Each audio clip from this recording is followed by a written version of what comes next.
Graças e louvores se deem a todo momento ao Santíssimo e Diviníssimo Sacramento. Amado ouvinte do programa Oração da Manhã, nesta quinta-feira, 17 de outubro, a Igreja celebra a memória do grande mártir Santo Inácio de Antioquia. Podemos pensar na vida deste santo, que morreu aí entre o ano 98 e o ano 100 e pouco da nossa era cristã. Foi conduzido como bispo da igreja pós-apostólica, aqueles bispos imediatamente escolhidos após a morte dos apóstolos, foi levado a Roma para ser trucidado pelas feras ali no Colosseu, naqueles ambientes, círculo máximo de Roma, onde os cristãos eram martirizados. Santo Inácio foi um homem profundamente eucarístico. Hoje é dia da Eucaristia e o mártir, ele é sempre muito imerso no mistério da Eucaristia, por isso tem força de ir adiante e testemunhar o amor de Deus.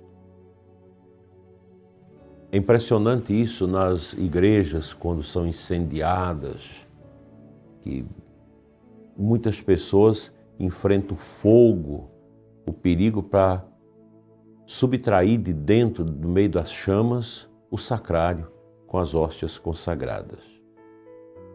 Nas invasões, nas destruições que se faz contra as igrejas ao longo da história, sempre os católicos procuraram defender com maestria o Santíssimo Sacramento do altar. Como me impressiona o testemunho de Mateus Moreira, aquela mártir leigo ali de Cunhaú, Uruaçu, no Rio Grande do Norte, que abraça com o sacrário e tem o seu coração arrancado pelas costas. Enquanto ele emborcado ali, defendendo o Santíssimo Sacramento, racharam as suas costas e arrancaram o seu coração. E a última palavra foi: louvado seja o Santíssimo Sacramento. O amor à Eucaristia é o que sustenta a nossa igreja. Toda essa crise do mundo, que é uma crise também que entrou dentro da igreja, nunca a igreja esteve numa crise tão grande como nós estamos, não só a igreja, mas tudo nesse mundo está a cair aos pedaços. E a gente fica triste porque os católicos, lideranças católicas, sacerdotes, que deveriam ser nesse tempo os baluartes do testemunho, acabam aliando-se ao mundo. A igreja nunca vai parecer com o mundo. Jamais a nossa igreja vai se misturar com as coisas do mundo. Porque é da natureza da igreja conservar a natureza de Cristo nela, no seu mistério. Ora, se nosso Senhor muito bem nos orientou que o mundo é uma expressão também de presença do maligno e que o mundo passa, que os nossos corações jamais poderão ser configurados com esse mundo, então o mundo não pode entrar dentro da igreja. É o que nós estamos vendo em nossos tempos. Quem prega a doutrina é tido como obsoleto. As pessoas que defendem os valores da igreja são tidas como atrasadas, quando não até nominadas de fascistas, de homofóbicas e por aí vai. Os tempos não são fáceis. E aqui eu quero dizer para vocês que formam a nossa família da oração da manhã, que nós não vamos arregar, não. Nós não vamos entregar os pontos, nós vamos manter a nossa fidelidade, o nosso amor à igreja, a nossa unidade com a verdade da igreja, que é a verdade de Cristo. Nós não vamos entrar nessa de abandonar a verdade em favor da mentira. Nós não vamos entrar nesta horda de relativismo. A igreja não tem mais nada a dizer para nós. A gente tem que liberar geral. O nosso corpo são as nossas regras. A gente tem que fazer do nosso corpo aquilo que a gente bem entender. Se meu corpo me dá prazer, eu não vou deixar de usá-lo para isso.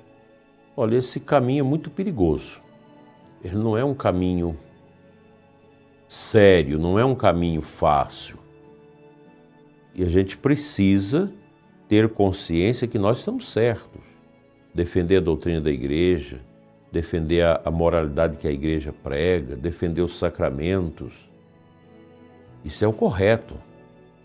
Nós não vamos embarcar nessa teologia estonteada que surgiu aí depois do Concílio Vaticano II, inclusive usando o Concílio Vaticano II para corroborar de maneira maldosa e mentirosa os seus princípios meramente sociológicos e humanos. Nós queremos a Igreja de Cristo. A Igreja é santa, ela é imaculada no seu mistério e nós somos seus filhos e, por consequência, devemos ser filhos obedientes à Igreja, como foi Santo Inácio de Antioquia, que obedeceu à fé até a entrega da sua vida, derramando o seu sangue por amor da Igreja. Não é a cultura do mundo, não é essa cultura desenfreada, cultura woke, essa cultura nociva, lasciva, essa cultura relativista que vai dar sentido às nossas pastorais, à vida da nossa igreja. Tem um monte de gente aí gritando para ordenar os homens casados, ordenar mulheres. Eu não sei por quê. Aqui na nossa diocese nós não temos necessidade disso, que nós temos padre suficiente e o povo gosta dos sacerdotes. Então, são propostas que às vezes, eu lembro de um bispo amigo meu colocar isso na reunião dos bispos, e é verdade, não evangelizaram, não catequizaram, perderam seus fiéis, não tem gente para ser vocacionado, para ser sacerdote, ser padre, então você precisa apegar-se a esses fatos para justificar uma coisa que de vez em quando surge no coração da igreja. Como nós precisamos lutar contra a ventania do mundo, esses ventos contrários, que Madre Paulina, Santa Madre Paulina aqui no Brasil, dizia que a gente tem que ser firme mesmo que venham os ventos contrários. Nós estamos vendo e sentindo esses ventos contrários. Porque o mundo não está bem e a igreja dentro desse mundo também não está bem. Nesses tempos de confusão, a gente se apega à essência. Catecismo, tradição, Sagrada Escritura. Tem gente hoje que quer refazer a Sagrada Escritura com uma tradução que tira as expressões de homofobia e de certas bobagens que a gente escuta o tempo todo. Então se inverte os valores, se inverte os papéis e tem muita gente que fica assanhada com essas ventanias e acha que isso é bom, é a modernidade, são as novidades. O cristianismo só tem uma novidade, essa que está atrás da minha cabeça, e o crucifixo, a cruz de Cristo, a paixão de Cristo, essa é a grande novidade. Cristo morreu pelos nossos pecados, se imolou pela salvação da humanidade. Essa é a novidade da igreja. Não adianta a gente querer colocar novidades dentro da igreja.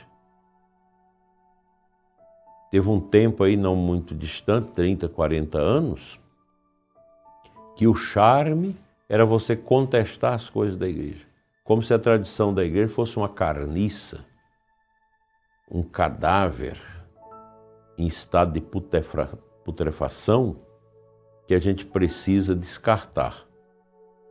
Não é isso. Hoje nós estamos vendo aí. Jogaram muita coisa fora da igreja, não deu certo, e nós estamos buscando esses cacos que formam o verdadeiro vaso de sustentação das preciosidades da nossa fé. Ser católico é algo extraordinário, maravilhoso, pois a igreja nos dá tudo o que nós precisamos para o sentido da nossa vida e para alcançarmos o prêmio da salvação eterna. Não desanime, prezado ouvinte. Coragem, o Senhor está conosco e nós temos o alicerce da nossa fé no sangue de Cristo, que se une constantemente ao sangue dos mártires de ontem e de hoje, que deram a sua vida em testemunho da verdadeira fé. Vamos à meditação do versículo bíblico.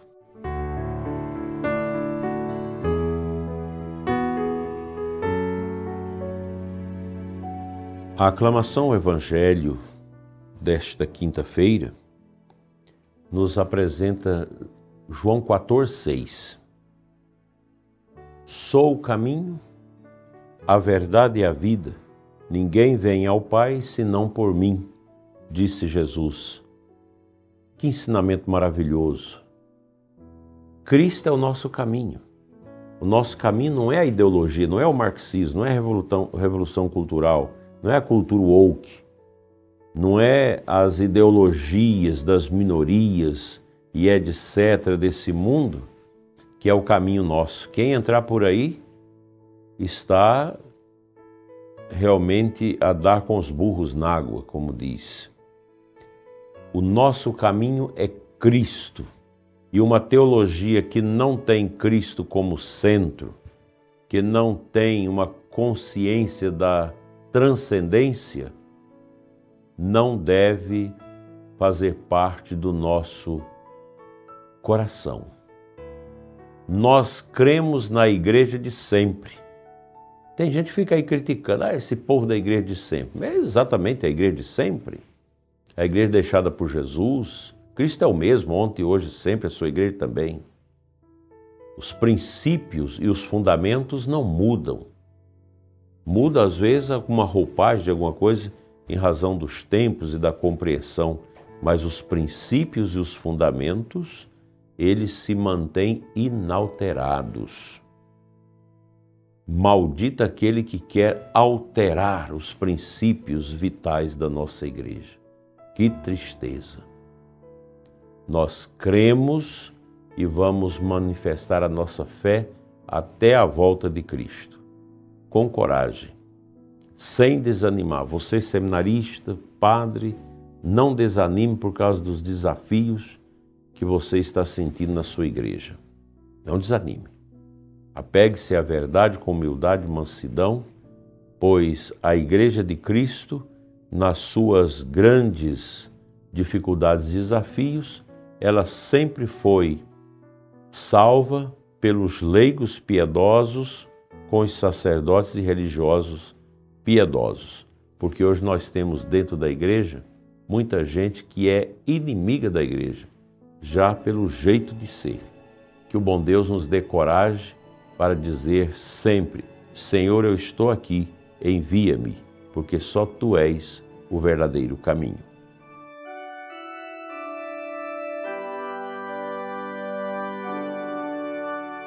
Senhor nosso Deus e Pai, Pai das misericórdias eternas, abençoa, Senhor, o ouvinte deste programa.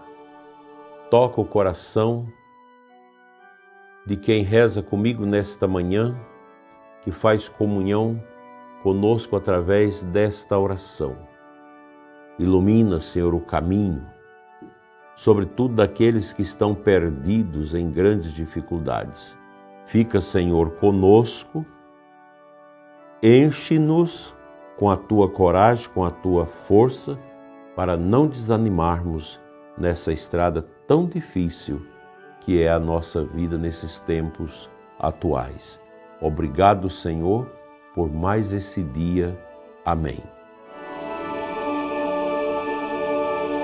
pela intercessão de Santo Inácio de Antioquia e de Nossa Senhora Mãe da Divina Liturgia Eucarística, abençoe-vos Deus Todo-Poderoso, Pai, Filho e Espírito Santo. Amém. Fique em paz, ouvinte. Até amanhã, se Deus quiser.